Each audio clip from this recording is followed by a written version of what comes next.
Olá, vamos continuar com a leitura e comentários do artigo A Palatabilidade das Rações para a Aquicultura, parte 2, artigo de autoria de Joe Fox, Edison Lawrence e Scott Walker, da Estação de Maricultura da Universidade de Texas, em Corpus Christi, Estados Unidos, publicado na GAA em 2004, tá?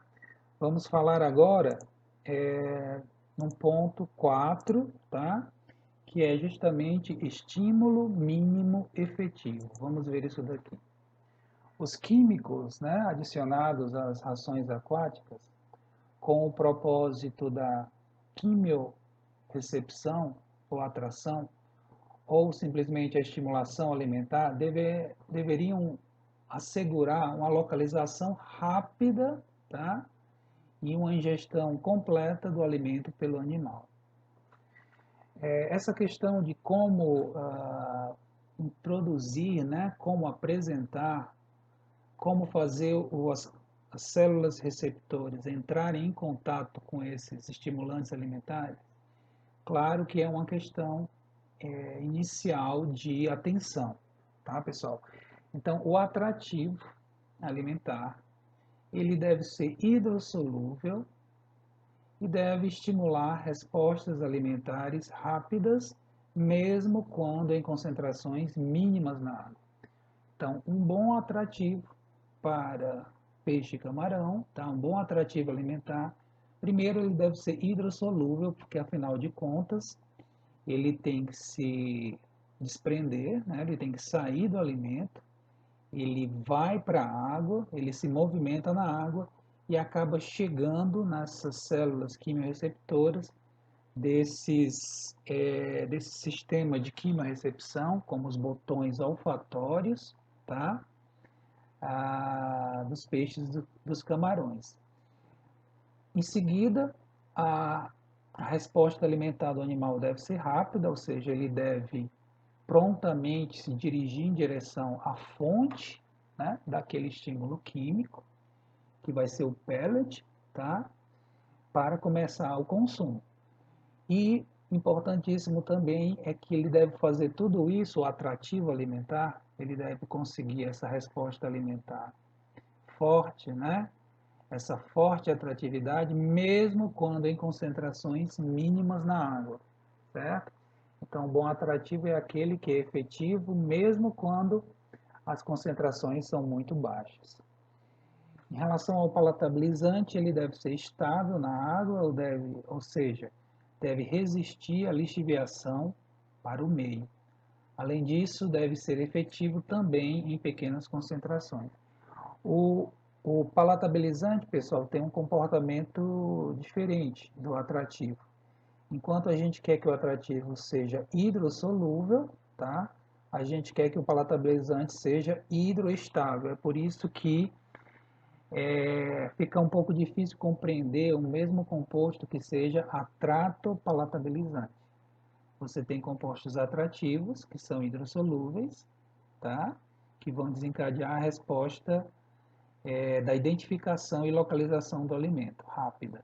E a gente tem os compostos palatabilizantes, que são hidroestáveis, que eles não lixiviam com facilidade, eles permanecem no pellet da ração, na ração, que quando o animal encontra o pellet, começa a manipular, ou no caso do camarão, ou bota na boca, no caso do peixe, aquele composto palatabilizante, ele vai estimular, certo? Esses botões gustatórios, não é isso? Exatamente. Ele vai estimular esses botões gustatórios, por exemplo, que vão fazer com que o consumo alimentar seja maior, tá? Que o consumo alimentar seja maior.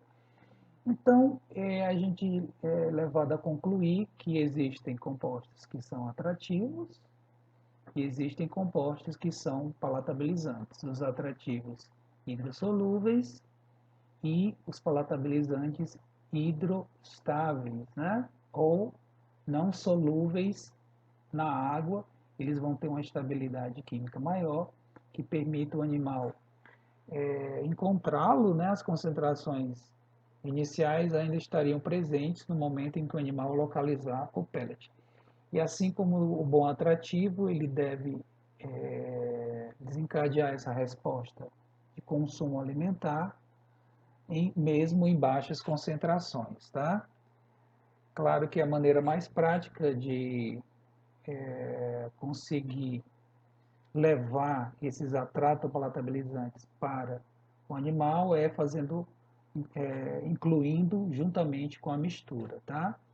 Entretanto, a efetividade dessa abordagem depende da hidrossolubilidade do composto químico em relação à atratividade e da estabilidade geral da ração. O que é que ele está falando aqui? Não adianta você ter um bom palatabilizante que seja estável, né, quimicamente, que ele não lixivie com facilidade, mas ele foi incluído em uma ração, em uma mistura de baixa hidroestabilidade. Então, vai ser aquela característica positiva do palatabilizante vai ser perdida pela baixa estabilidade da ração. Logo, deve-se escolher corretamente o palatabilizante, né, que tenha essa estabilidade química, mas deve-se cuidar para que a estabilidade hídrica, né, a hidroestabilidade da ração seja boa, seja elevada, para que você consiga fazer bom uso daquele palatabilizante de boa qualidade, né, apropriado que você está utilizando, certo? A extensão pela qual a lixiviação do palatabilizante vai ocorrer vai ser determinada pelo tamanho da partícula, né? Geralmente partículas menores lixiviam mais. Ao formato, isso aqui não é muito importante, porque as rações têm um formato geralmente cilíndrico, né? Ou circular, tá? Esférico, né? No caso dos peixes. A textura, né? A flutuabilidade e a estabilidade geral da ração na água, certo? Vamos agora para o ponto 5. O ponto 5 ele trata da benefícios do uso de atrato palatabilizantes. Existe uma quantidade substancial de pesquisa que está sendo realizada sobre a tratopalatabilidade de rações para organismos aquáticos, buscando identificar os benefícios potenciais desses estimulantes químicos na aquicultura em diferentes ambientes e meios de produção.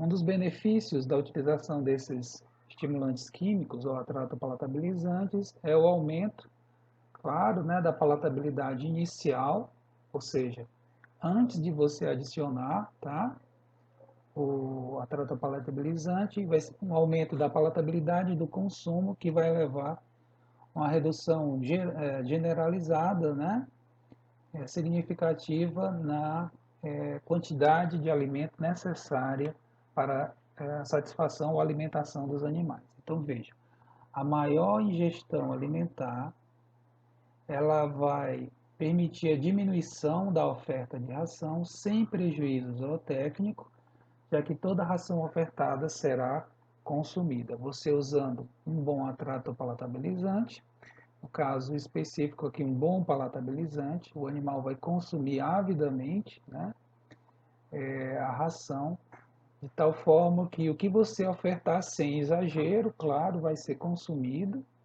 de tal forma que essa garantia do consumo total da ração fará com que seja possível reduzir a oferta sem prejuízo zootécnico, tá? Isso vai acontecer devido ao consumo completo das partículas alimentares e a melhora na transferência de nutrientes por uma melhor identificação do alimento pelo animal. A rápida detecção do alimento na água pelo animal preserva os nutrientes da ração e aumenta a eficiência alimentar. Se ele localiza rapidamente a ração, a quantidade de nutrientes lixiviados ou perdidos para o meio é menor, tá? Então, quando ele ingere, ele vai receber concentrações maiores, né, de nutrientes, afinal de contas, não foram perdidos para o meio, e essa maior ingestão e consumo de nutrientes fará com que a eficiência alimentar, ou seja, a conversão, né, de ração em ganho em peso corporal, aumente. Outro benefício do uso dos atratopalatabilizantes seria a redução dos níveis de alimento e ração não consumida, tá? Que vai levar a uma melhora na conversão alimentar e na qualidade da água, de tal forma que se prevê aí uma melhora nos índices zootécnicos como a taxa de crescimento.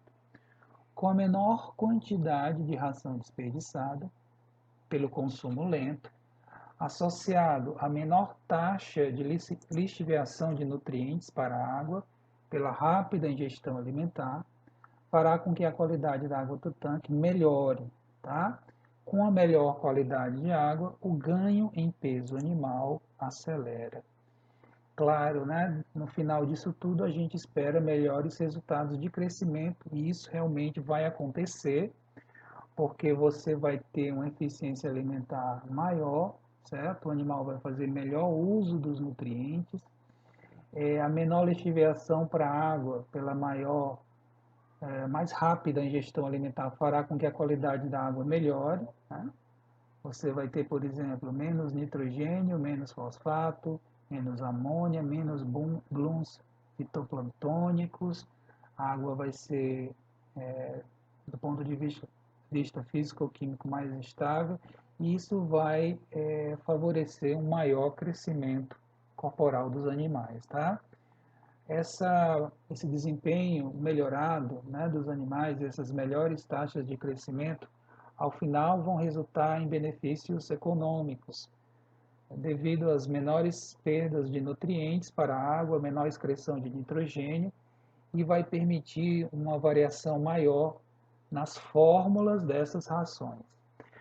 O uso de atrato-palatabilizantes nas rações vai permitir uma maior flexibilidade nas fórmulas, maior uso de ingredientes de origem vegetal sem prejuízo zootécnico. Então, o que acontece? Os ingredientes de origem animal, principalmente animais aquáticos, têm alta atratopalatabilidade. Os ingredientes de origem vegetal, principalmente vegetais terrestres, têm baixa atratopalatabilidade. Um excelente exemplo é o farelo de soja, tem baixa atratopalatabilidade. Se você não colocar nenhum atrativo ali, aquela ração à base de farelo de soja, ela pode ser muito mal consumida, né? Utilizada pelo animal, tá? De tal forma que você consegue usar mais ingredientes de origem vegetal, mais farelos vegetais, tá? Sem perder ingestão, taxa de ingestão alimentar, quando você utiliza um bom atrativo químico, certo? Que vai mascarar essa baixa atratividade do farelo de soja. E esses ingredientes de origem vegetal são mais econômicos, com isso o custo de produção da ração vai diminuir, tá certo? O custo de produção.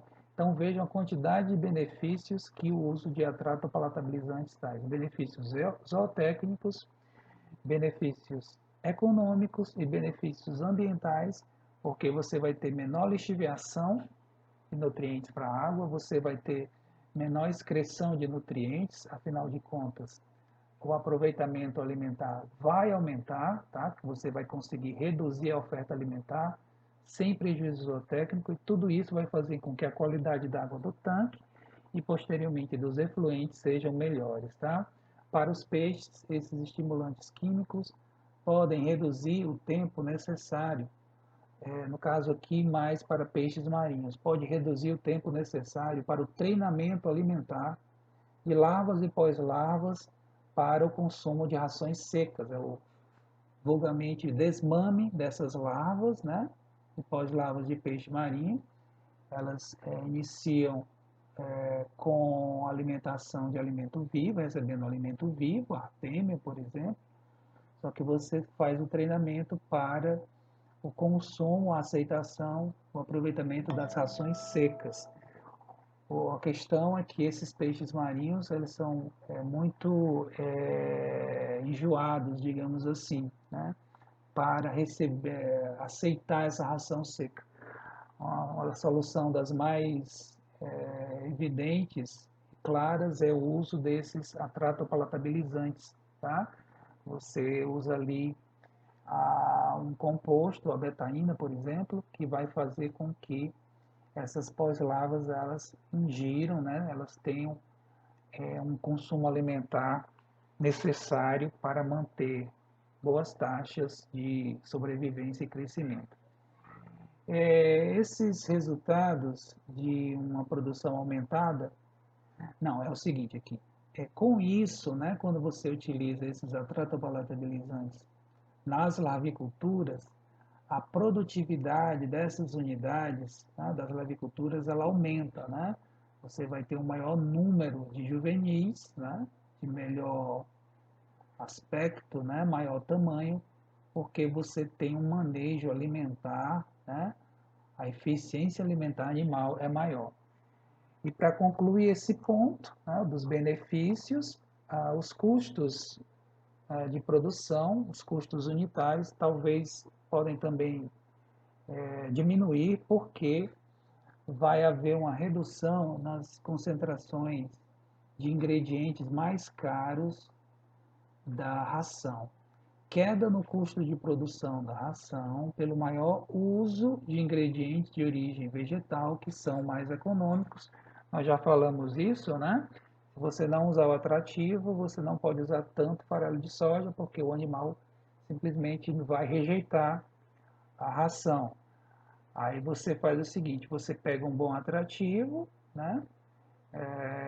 De tal forma que vai lhe permitir usar mais farelo de soja e diminuir o uso de ingredientes mais caros, como o da farinha de peixe.